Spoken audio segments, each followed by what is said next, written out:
میں 18 سال کی تھی جب میری شادی ہوئی۔ میرا تعلق ایک بہت قدامت پسند خاندان سے تھا، جہاں بیٹیاں اپنے والدین کو انکار نہیں کر سکتی تھیں۔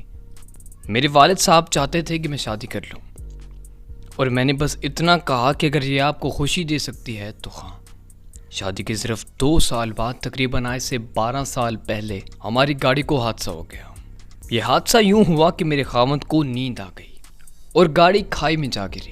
میرا شوہر باہر چھلانگ لگا کر خود کو بچانے میں کامیاب ہو گیا، جس کی مجھے خوشی ہے، لیکن میں گاڑی کے اندر رہ گئی اور مجھے شدید چوٹیں آئیں، جن کی لسٹ کافی لمبی ہے۔ میرا دایاں بازو ٹوٹ گیا، کندھے اور ریڑھ کی ہڈی ٹوٹ گئی، میری تمام پسلیاں ٹوٹ گئیں، وغیرہ وغیرہ۔ اس حادثے نے میری زندگی کو مکمل طور پر بدل کے رکھ دیا۔ بہت سے لوگ مجھے بچانے کے لیے آئے، انہوں نے مجھے کھینچ کر گاڑی سے باہر نکالا، اور جب وہ مجھے باہر نکالنے کے لیے کھینچ رہے تھے، مجھے اپنی ریڑھ کی ہڈی مکمل طور پر ٹوٹی ہوئی محسوس ہوئی۔ تقریباً 45 دن علاج کے بعد ایک ڈاکٹر صاحب میرے پاس آئے اور مجھ سے کہا، میں نے سنا ہے کہ تم ایک آرٹسٹ بننا چاہتی تھی، لیکن تم ایک گھریلو خاتون بن گئی۔ میرے پاس تمہارے لیے ایک بری خبر ہے، تم دوبارہ کبھی پینٹنگ نہیں کر سکو گی۔ اگلے دن ڈاکٹر پھر میرے پاس آئے اور کہا، تمہاری ریڑھ کی ہڈی مکمل طور پہ ٹوٹ چکی ہے، اس لیے تم کبھی چل نہیں سکو گی۔ میں نے ایک لمبی سانس لی اور کہا کہ ہاں ٹھیک ہے۔ اگلے دن ڈاکٹر نے پھر آ کر کہا کہ تمہاری ریڑھ کی ہڈی ٹوٹنے کی وجہ سے تم کبھی بچے کو جنم نہیں دے پاؤ گی۔ اس دن میں نے خود سے سوال کیا کہ آخر میں زندہ کیوں؟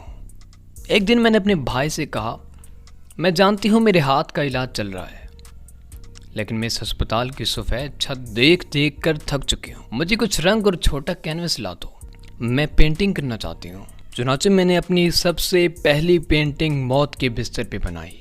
بہت ہی حیران کن تھراپی تھی کہ بنا کوئی لفظ کہے میں نے اپنے دل کی آواز کو پینٹ کیا۔ لوگ آتے اور کہتے کہ کیا خوبصورت پینٹنگ ہے، بہت رنگین ہے، لیکن کوئی اس درد کو نہیں دیکھ سکتا تھا جو میں دیکھ سکتی تھی۔ اس دن میں نے فیصلہ کیا کہ مجھے اپنے آپ کے لیے جینا ہے، میں کسی کے لیے مکمل انسان نہیں بنوں گی۔ پھر میں نے اپنے ڈر سے لڑنا شروع کر دیا۔ میں نے ایک ایک کر کے اپنے ڈر لکھنا شروع کر دیے، اور میں نے فیصلہ کیا کہ ایک ہی باری میں ان سب پہ قابو پا لوں گی۔ آپ جانتے ہیں میرا سب سے بڑا ڈر کیا تھا؟ طلاق۔ لیکن اس دن میں نے فیصلہ کیا کہ یہ میرے ڈر کے علاوہ کچھ بھی نہیں۔ میں نے اسے چھوڑ کر اپنے آپ کو اس سے آزاد کرا لیا، اور میں نے اپنے آپ کو جذباتی طور پر بہت مضبوط بنا لیا کہ جس دن مجھے پتا چلا کہ وہ شادی کر رہا ہے، میں نے اس کو پیغام بھیجا، میں بہت خوش ہوں اور دعا ہے کہ تمہارے لیے سب بہتر ہو۔ اور وہ جانتا ہے کہ میں آج بھی اس کے لیے دعا کرتی ہوں۔ میرا دوسرا ڈر یہ تھا کہ میں کبھی ماں نہیں بن پاؤں گی۔ یہ میرے سمجھنے کے لیے کافی مشکل تھا، لیکن پھر میں نے سوچا کہ دنیا میں بہت سے بچے ایسے بھی ہیں جنہیں گود کی ضرورت ہے، تو رونے کا کوئی مقصد ہی نہیں، جاؤ کسی ایک کو گود لے لو۔ اور میں نے ایسا ہی کیا۔ میں نے اپنا نام مختلف آرگنائزیشن کو دیا اور بے صبری سے انتظار کرنے لگی۔ 2 سال بعد مجھے ایک چھوٹے سے شہر سے فون آیا، کیا آپ منیبہ مزاری ہیں؟ ہمارے پاس ایک بچہ ہے، کیا آپ اسے گود لینا چاہیں گی؟ میں بہت خوش ہوئی اور میں بولی، ہاں میں اس کو گود لینا چاہوں گی، بلکہ میں اس کو اپنے ساتھ لینے کے لیے آ رہی ہوں۔ اس دن وہ بچہ 2 دن کا تھا، اور آج وہ بچہ 9 سال کا ہے۔ آپ جانتے ہیں کہ جب آپ ویل چیئر پہ آتے ہیں تو یہ بہت درد مند چیز ہے۔ لوگ یہ سمجھتے ہیں کہ دوسرے لوگ اس چیز کو قبول نہیں کر پائیں گے، کیونکہ ہم مکمل انسانوں کی دنیا میں نامکمل انسان ہیں۔ میں نے لوگوں میں جانے کا فیصلہ کیا۔ میں نے پاکستان کی نیشنل ٹیلی ویژن میں اینکر کے طور پہ شامل ہونے کا فیصلہ کیا۔